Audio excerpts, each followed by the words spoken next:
আসসালামু আলাইকুম।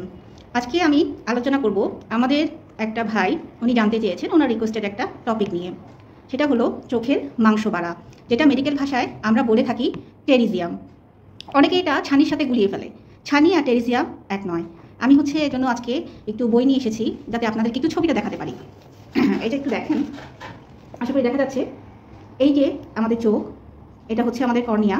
এই যেখানে যে ট্রায়াঙ্গেলের মতন মাংস বাড়লো, এটাকেই বলা হয় টেরিজিয়াম। এটাকে বলা হয় টেরিজিয়াম। এটা দুই পাশ থেকেই হতে পারে, নাকের সাইড থেকেও হতে পারে, আবার কপালের সাইড থেকেও হতে পারে। দুই পাশ থেকেই এটা হতে পারে। একটু বইটা রেখে দিই। এখন হলো এটা কাদের হয়? এটা বেশিরভাগ তাদেরই হয় যারা দেখা গেল ইউভি লাইটের আন্ডারে বেশি কাজ করছে। যেমন হচ্ছে যারা সানের আন্ডারে, যেমন মাঠে কাজ করছে বা রোদের নিচে কাজ করছে বা এসিতে বসে কাজ করছে, এই জাতীয় মানুষদের ক্ষেত্রে এটা বেশি হয়ে থাকে, এই মাংসবৃদ্ধিটা বেশি হয়ে থাকে। তো এটা হলে আপনারা কীভাবে বুঝবেন? একে তো দেখাই যাবে আপনার হয় এই কপালের সাইড থেকে অথবা নাকের সাইড থেকে একটা তেল তেল মতন জিনিস মনে হবে, এবং এই জায়গাটা লাল হয়ে থাকবে। ওদের চোখ সবসময় এই অংশগুলোতে লাল হয়ে থাকে। সাথে হচ্ছে ফরেন মানে খচখচ হতে পারে, ফরেন বডি সেন্সেশন আমরা যেটা বলি, খচখচ লাগা, সেটা খচখচ লাগতে পারে।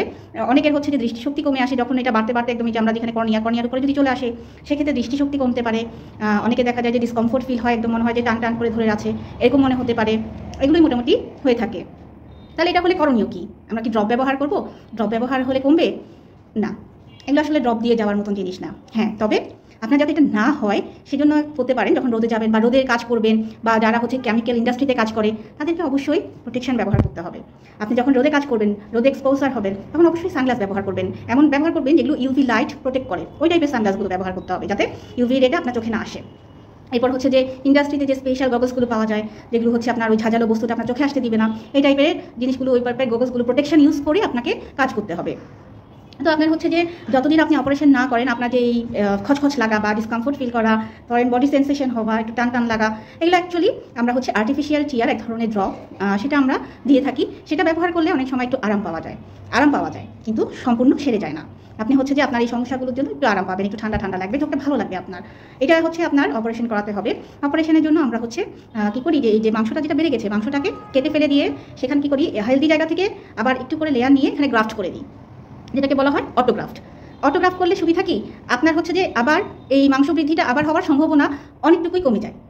যেমন ধরেন কোনো জায়গায় যদি খালি থাকে, হ্যাঁ, একটা খালি জায়গায় কিন্তু দেখবেন অন্য মানে খালি থাকলে ওখানে আবার কিন্তু ওটা ভরতে থাকবে, কিছু না কিছু দিতে ভরতে যাবে, হ্যাঁ, তখন মানে আপনার মাংস বৃদ্ধিটা আবার হবে। কিন্তু আপনি যদি এখানে অন্য কিছু লাগিয়ে দেন, এই খালি অংশটা যদি ফিল আপ করে দেন, তাহলে ওই আবার বৃদ্ধি হওয়ার সম্ভাবনা অনেকটুকু কমে যাবে।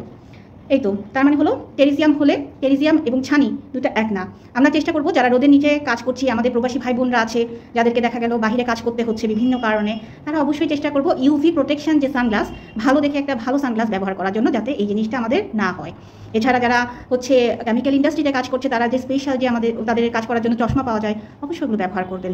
আর যদি হয়ে যায় তাহলে অবশ্যই ডক্টরের কাছে গিয়ে এটা আপনি অপারেশন করিয়ে নেবেন, এবং অবশ্যই গ্রাফটিং করিয়ে নেবেন। গ্রাফটিং করিয়ে নিলে তাহলে আপনার এটা আবার ফিরে আসার সম্ভাবনা অনেকটুকুই কমে যাবে।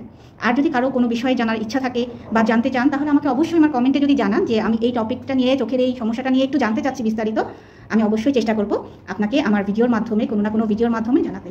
আমার জন্য দোয়া করবেন। সবাই অনেক ভালো থাকবেন। রমজান মুবারক।